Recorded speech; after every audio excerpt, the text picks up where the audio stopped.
Do you have an abundance of clothes suffocating your closet and clogging up your wardrobe? When there are too many things crammed together, as clothing can so easily do, it can be really difficult to take care of and to find some of the clothes that really make you feel amazing. And that's a sure sign that it's time to declutter your wardrobe. So I know that our clothes are a hot topic and a hot commodity, and it may feel like it's going to be an overwhelming or impossible task to really go through your entire closet. But don't worry, because I have 10 quick questions that you can ask for all of the items in your closet that are really going to make that decision-making part a lot less time-consuming. And let's face it, the decision-making is the most time-consuming part.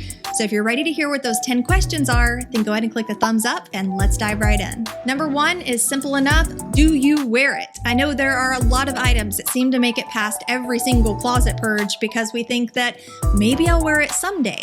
But chances are you're not wearing it for a reason. You may not even remember the reason because it may have been so long since you tried this thing on, but it could be that when you put it on, it just doesn't feel right on you. It feels tight on the arms or itchy. For whatever reason, you're just not wearing it. And if you're not wearing it, then it's a space suck. So it's time to let it go. Number 2, is it damaged? I know that we get stuck on, I'll patch this up. Eventually, I'll go get some patches and fix these pants that have holes ripped in them. But come on, if it's been months and the patch is still there, the stain's still there, it ain't happening. So keeping these things really only serves to make you feel guilty about not having fixed them or about having damaged them in the first place. Accidents happen and it's okay to move on. Don't just leave it in your closet to be a constant source of disappointment. You'll make yourself happier and you'll make your wardrobe happier if you just let these things go. Number 3 is, do you feel great in it? And it doesn't matter what the item is. You can feel great in your PJs. I love my PJs. I get excited even thinking about these cute little pink ruffly PJs that I own. You can be excited about your loungewear. It doesn't matter what it is, but does it make you feel great when you put it on? The same way that our environment has a huge impact on how we think and how we feel, what we put on our body does too. And if you think about it, your clothing is just another part of your environment. In fact, it's a really close part because it's actually touching your body. You've probably experienced this, that what you wear can even pull out different aspects of your personality. It really helps you to feel into different versions of yourself. Number 4 is, could another person get more value out of this than you? A lot of times it helps to really think outside of ourselves because that removes that pressure of having to feel into every single item and decide, do I love this thing? Do I not love this thing? A great way to alleviate that pressure and make quicker decisions when you're decluttering your wardrobe is to just ask yourself, could another person get more use out of this than me? Number 5, are you guilt hoarding? Look, I know the struggle. Most of my life, I had family members that would bring me bags of their used clothes, and it was great. I would get really excited, but they quickly started really clogging up my drawer space and my closet space. So I started having to make decisions.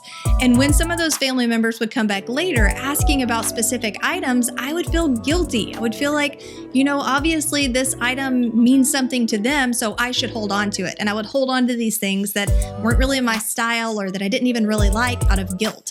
And we do this so often. We let what somebody else thinks or how they feel about things that they give us impact what we do with what are then our own belongings.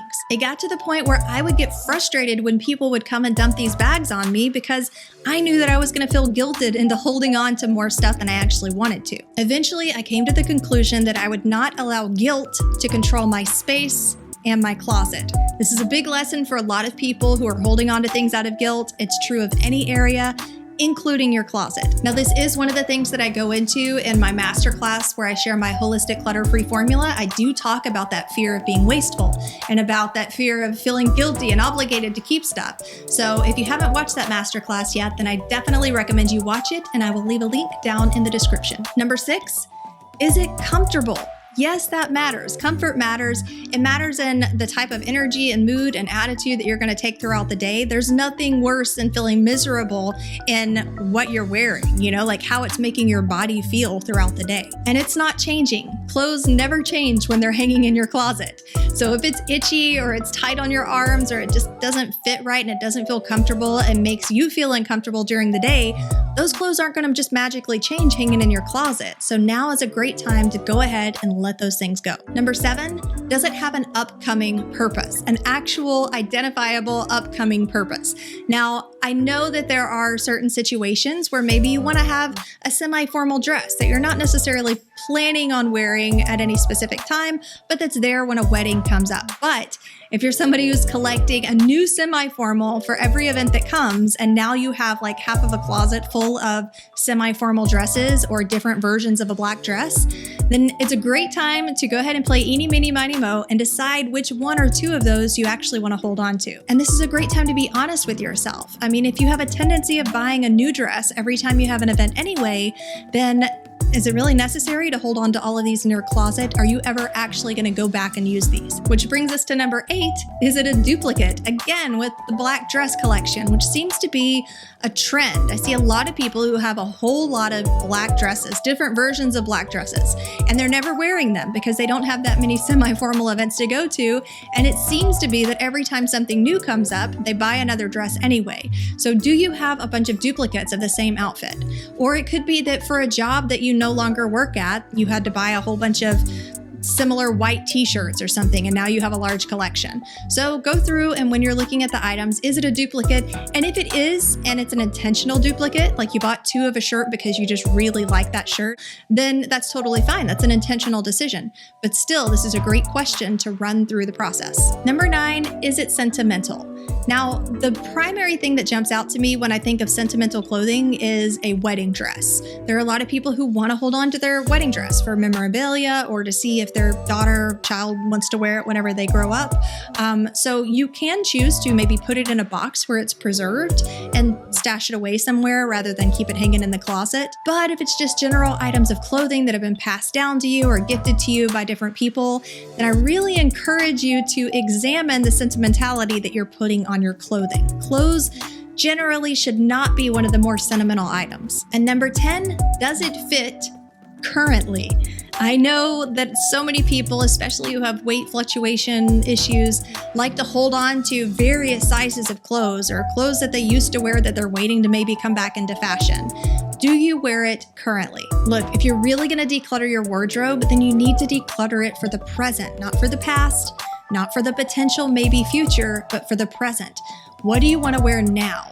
When you open up your closet doors and you just like close your eyes and reach in and grab something, everything that you reach in and grab should be something that you're going to potentially want to wear now, not something that you're waiting to come back into fashion or something that you're holding on to just in case your weight changes. Now, if you're struggling to find the time to go through these questions to declutter your wardrobe, then I definitely recommend that you check out my video on finding the time to declutter even when you're busy and low energy. And if there are any future videos that you'd like to see, then please, by all means, leave a comment and let me know what you'd like to see more of.